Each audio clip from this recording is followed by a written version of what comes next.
Hello, this is Michael from Dumbdroid. I'm happy to announce that we have released a new update to our operating system, and I will give you a quick summary of the changes. Let's start with a kind of unique feature of Dumbdroid, which is that the keypad backlight serves as a notification light when the screen is turned off. And I have made some improvements there. So previously, it would light up for all notifications from all apps. And I think this was a bit distracting because the phone tends to get a lot of different notifications. So I changed it so that by default, it only notifies you about missed calls and voicemail.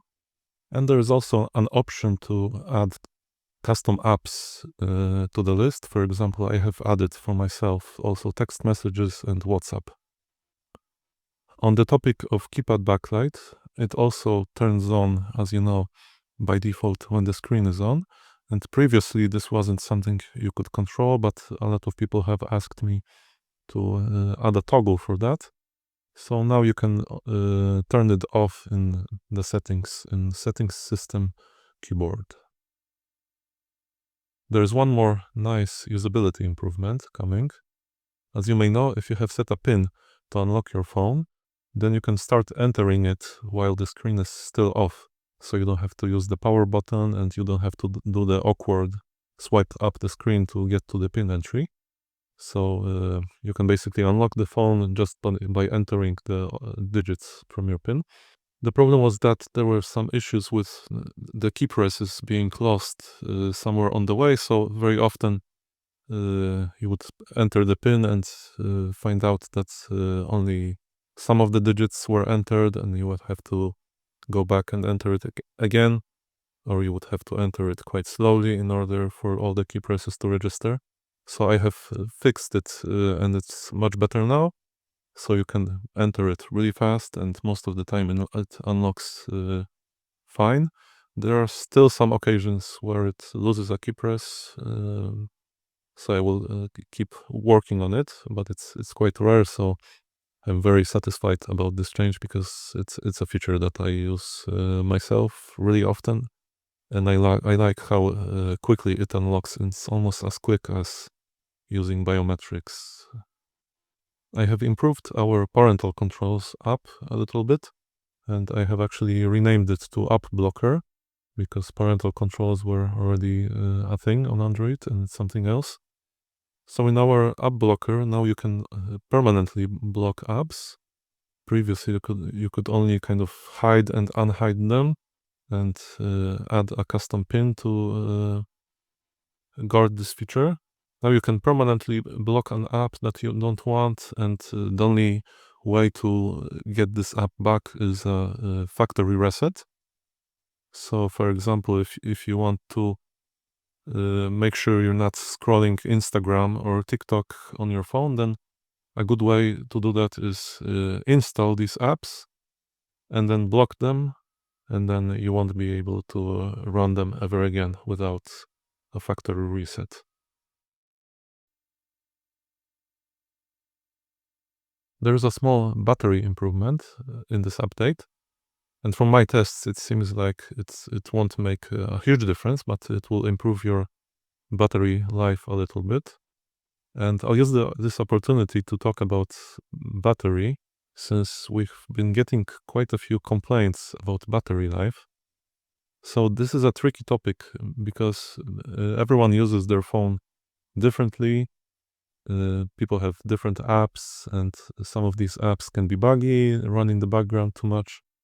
And these phones have small batteries. They're maybe half or 1/3 of the size of regular smartphones.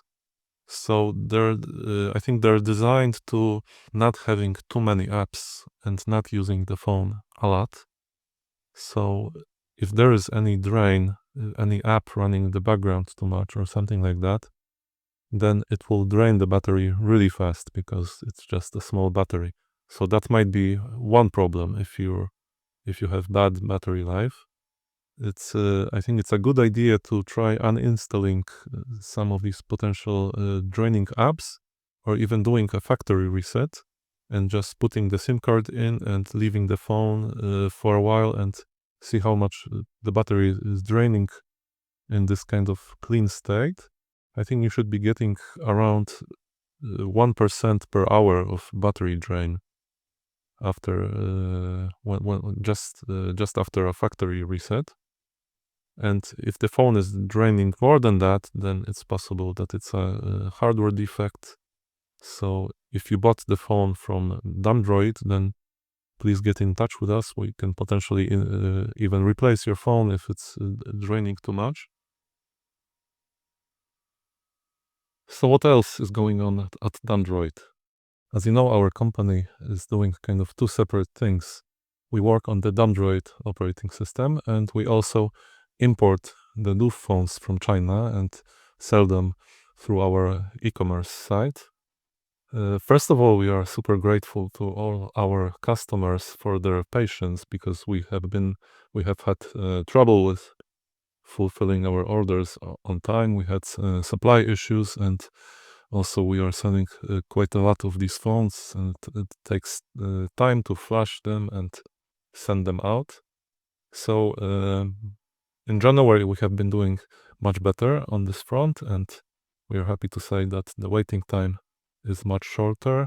We are hoping to reach a point where we have surplus of phones in waiting in a warehouse just to be shipped, and then we can fulfill these orders really quickly. Our main goal for the coming months is improving the general user experience from the moment you buy the phone from us, through quick shipment, setup, and we generally want to let people switch to a Dumbdroid phone as easily as possible without running into any major issues. That's it for this month, and hopefully in the next update I'll be able to deliver even more good news. Thanks for watching, and bye!